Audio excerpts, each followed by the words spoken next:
Allez hop! Avec Societal Angels, mettons les pieds dans le plat avec celles et ceux qui changent notre manière de cultiver et de manger. Place au nouvel épisode. Bonjour Valentine Lambolès, vous êtes responsable action sociale de l'association Cultivons. Comment ça va?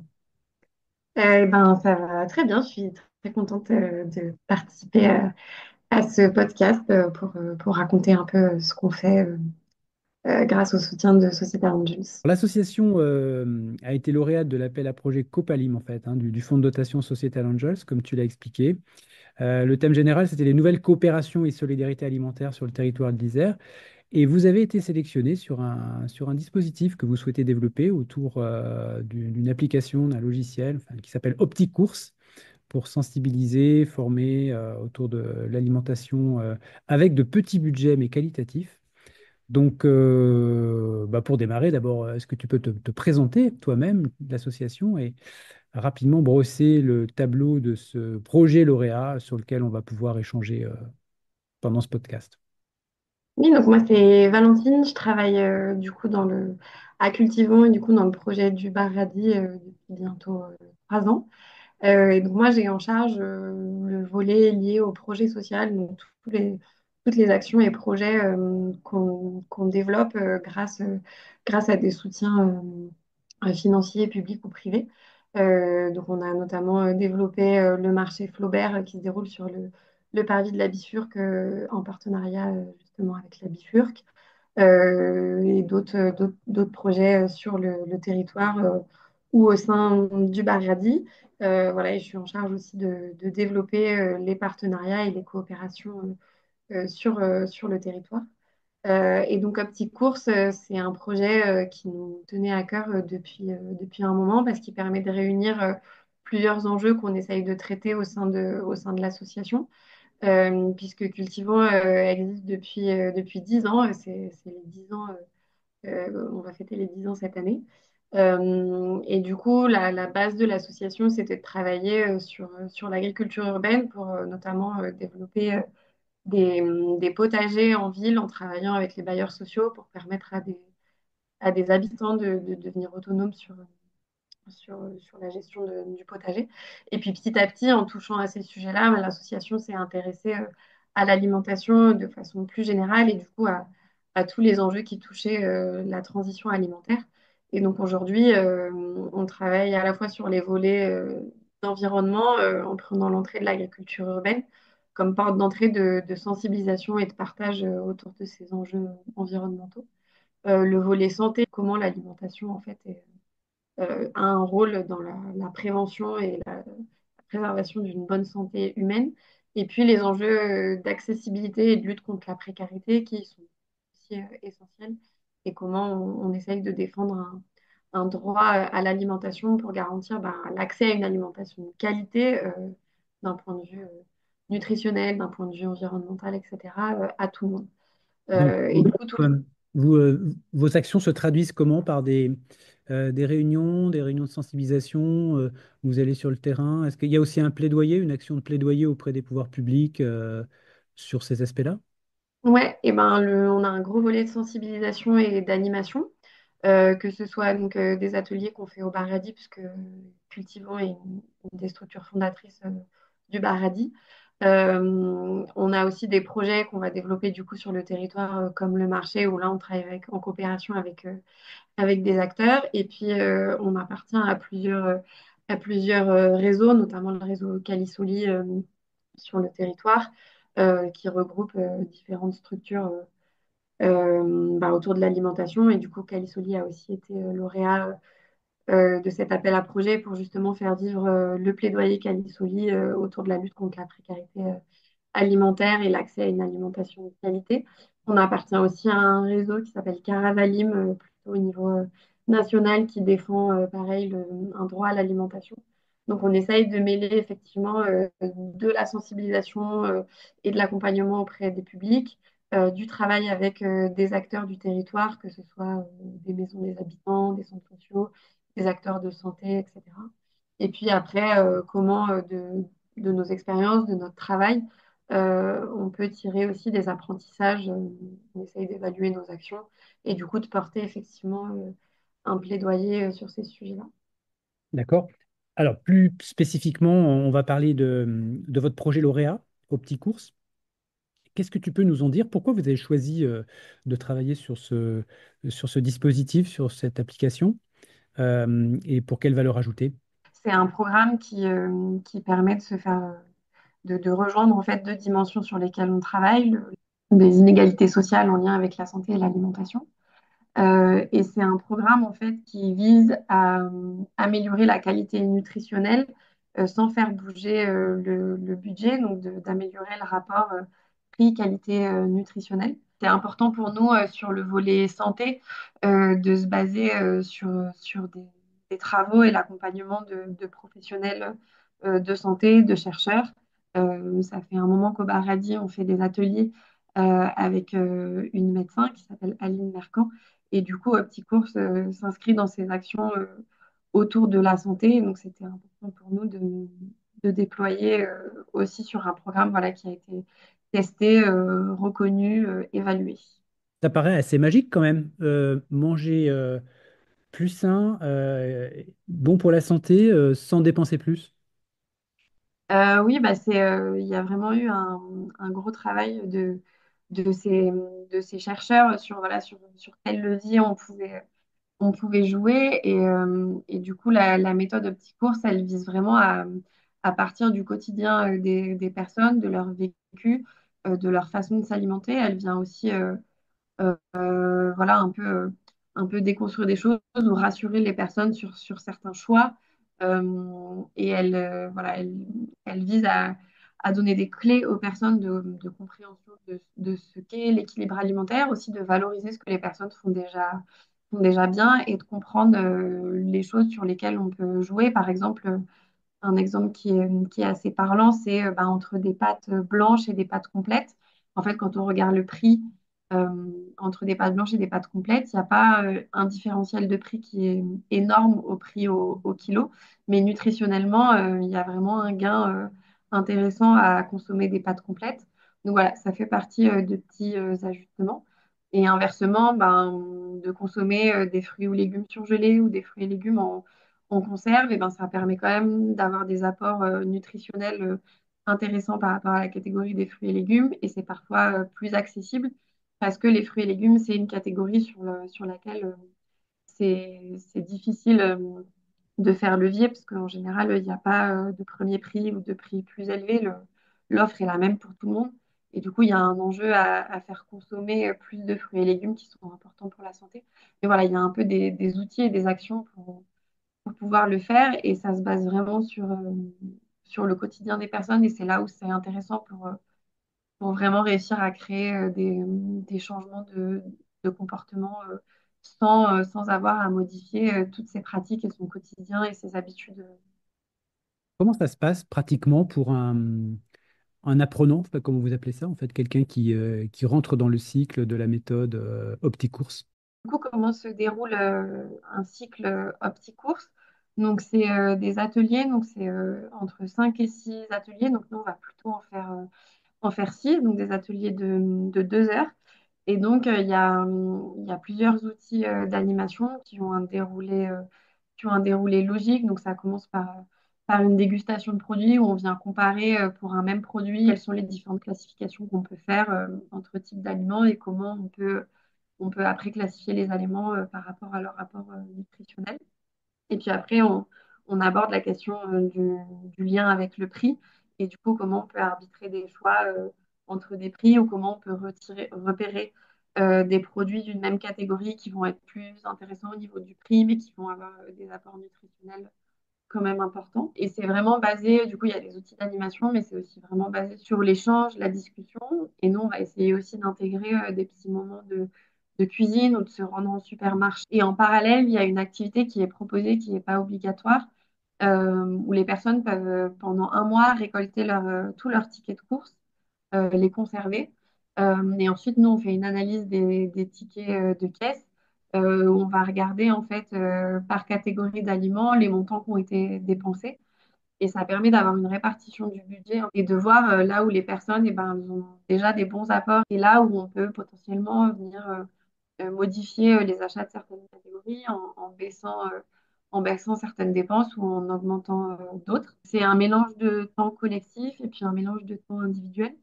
Et donc les séances, il y a 5 séances qui se suivent à 1 ou 2 semaines d'intervalle. Et puis après, la dernière séance, elle est 1 à 3 mois après, dans l'idée de faire le bilan. Quand ils ont été formés, comment ils sont en autonomie? Est-ce qu'ils ont un outil qui leur permet de suivre en fait leur consommation, de repérer les endroits où effectivement il y a du peut-être abordable au niveau des tarifs et puis bon qualitativement? Est-ce qu'il y a un accompagnement après la phase théorique? Parce que du coup, 1 mois à 3 mois, ils sont ensuite dans la nature, entre guillemets. Ouais, et ben il y a dans les outils, en fait, il y a des choses qu'on remet aux participants, notamment un petit calepin avec des petites cartes qui référencent en fait les produits qui ont une bonne qualité nutritionnelle et des prix intéressants. Donc, par exemple, au sein de la catégorie des fruits et légumes, il va y avoir les pommes, les oranges, les carottes, qui sont des fruits et légumes qui ont des prix intéressants et où est affiché le prix pour lequel c'est en fait intéressant. C'est-à-dire que si dans le magasin, on trouve des carottes en dessous de ce tarif-là, eh ben, on sait que c'est un bon plan. Donc un peu des repères de c'est quoi les prix moyens. Est-ce qu'il y a vous valorisez un certain nombre de labels qualitatifs ou le bio par exemple, ou est-ce que c'est entre guillemets des bons plans et vous essayez de trouver finalement un intermédiaire entre, on va dire, l'industriel et puis peut-être le circuit court, le fermier. Comment ça se passe dans la sélection des produits en fait que vous proposez ou que vous conseillez? Dans la méthodologie OptiCourse, l'angle est vraiment mis sur la qualité nutritionnelle des aliments. Il y a une animation qui est intéressante qu'on fait à la fin, qui vient parler de ce qu'est l'alimentation durable et des différentes dimensions de l'alimentation durable telle qu'elle est définie notamment par l'ONU et où il y a les dimensions à la fois d'environnement, de santé, de respect des habitudes socio-culturelles des personnes et puis la question économique, du budget, etc. Donc il y a une ouverture sur ces questions-là et de voir qu'est-ce que les personnes peuvent déjà mettre en place sur ces différents volets-là, d'ouvrir la discussion aussi voilà, de ce qu'on peut faire à une échelle individuelle ou de ce qu'on ne peut pas faire. Mais ensuite, il y a pas d'injonction ou de recommandation de il faut acheter du bio ou il faut arrêter absolument d'acheter des plats préparés ou il faut pas acheter des conserves, etc. Parce qu'en fait, d'un point de vue nutritionnel, ça va quand même, par exemple, sur des fruits en boîte, et ben, ça va quand même être plus intéressant d'acheter des fruits en boîte que de pas du tout acheter de fruits. Il y a quelque chose qui est pas mal mis en avant, c'est la lutte contre le gaspillage. Parce qu'en en fait, si on fait attention aux quantités, etc., ben, on fait attention au prix et puis ça a un effet secondaire sur l'environnement. Même si les personnes qui ont un petit budget, elles ont déjà des stratégies en place justement pour faire attention au gaspillage. Vous attendez quel impact? Vous allez toucher combien de personnes? Et plus généralement, est-ce que ce dispositif a été déjà testé et validé sur d'autres territoires? Oui, donc nous là, on a eu 3 jours de formation en interne pour notre équipe. Et l'idée après, derrière, c'est là, on va travailler, nous, avec les collectivités de la métropole de Grenoble. Donc, on va travailler avec les collectivités sur lesquelles il y a des quartiers prioritaires de la ville. La première commune avec laquelle on va travailler, c'est Échirolles, avec la Maison des habitants des Essarts, où au mois de juin, du coup, on va accompagner un groupe. Les groupes, c'est une dizaine de personnes à chaque fois. À l'automne, on accompagnera un groupe de Pont-de-Clé et de Saint-Martin-d'Air. Et puis avec Fontaine et Grenoble, on est encore en discussion pour caler ça. Donc sur 2025, on a l'ambition d'avoir 5 groupes, donc d'une dizaine de personnes, donc de toucher 50 personnes. Et l'idée, c'est de pouvoir pérenniser ces actions-là sur les prochaines années et donc d'accompagner d'autres groupes en 2026, en 2027. Euh, et du coup, il y a une association qui a été créée qui s'appelle ACTAP, puisqu'à la base, Petit Course, c'est quelque chose qui a été développé donc notamment par Nicole Darmon, qui était chercheuse à l'INRAE. Et du coup, une association maintenant a été créée pour déployer la formation, la mise en réseau, etc. Et du coup, ça fait maintenant une dizaine d'années que les débuts d'Opticourse a commencé, mais un peu plus.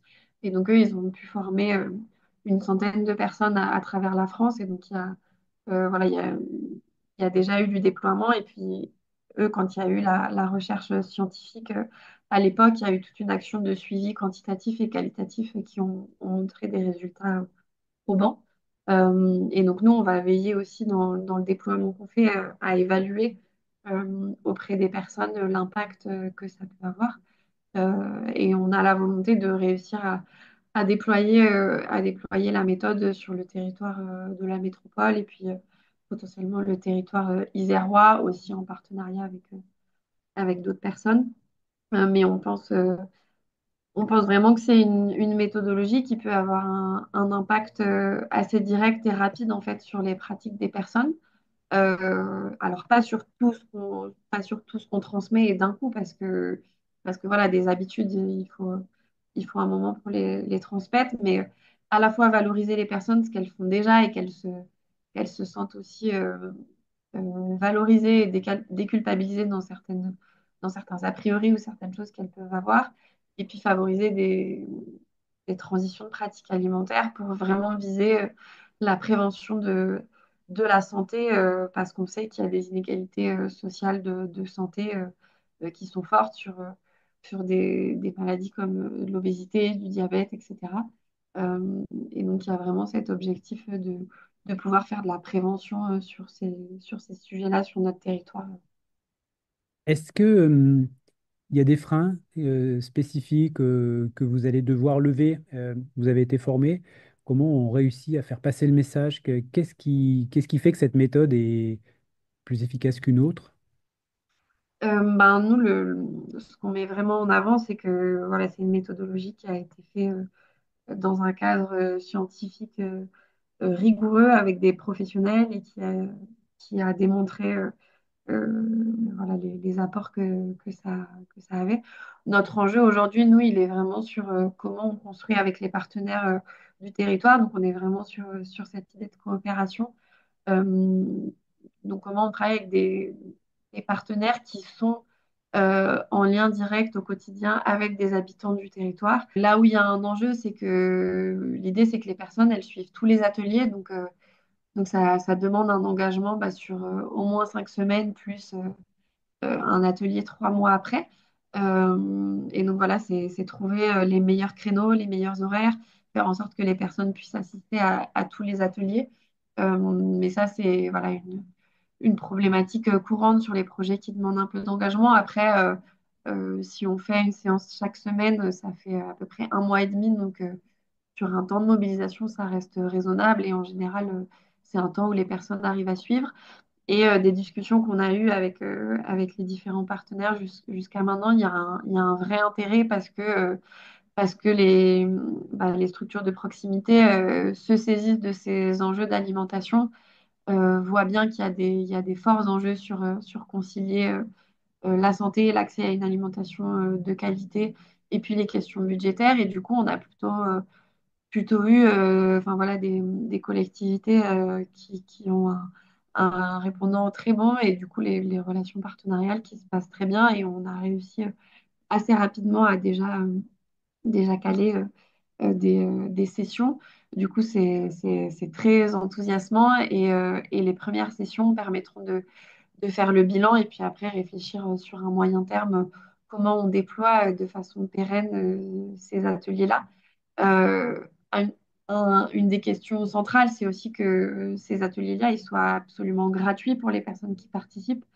Ça, c'est fondamental dans la méthodologie et puis l'utilisation qu'on peut faire d'OptiCourse. Voilà, il ne peut pas y avoir de commercialisation. Donc, nous, on a forcément un enjeu sur comment on fait financer ces actions-là aussi pour pouvoir chaque année accompagner des groupes. Donc voilà, ça c'est aussi un enjeu au niveau de notre structure pour pérenniser ces actions. Mais on ne doute pas de l'efficacité et qu'on puisse déployer ça et avoir chaque année des personnes qu'on accompagne sur le territoire. Bah, merci Valentine, je crois que c'est une conclusion enthousiasmante. En tout cas, on vous souhaite pleine réussite pour ces ateliers et on reviendra vers vous pour nous dire un peu comment tout ça évolue sur l'agglomération de Grenoble et pourquoi pas l'Isère.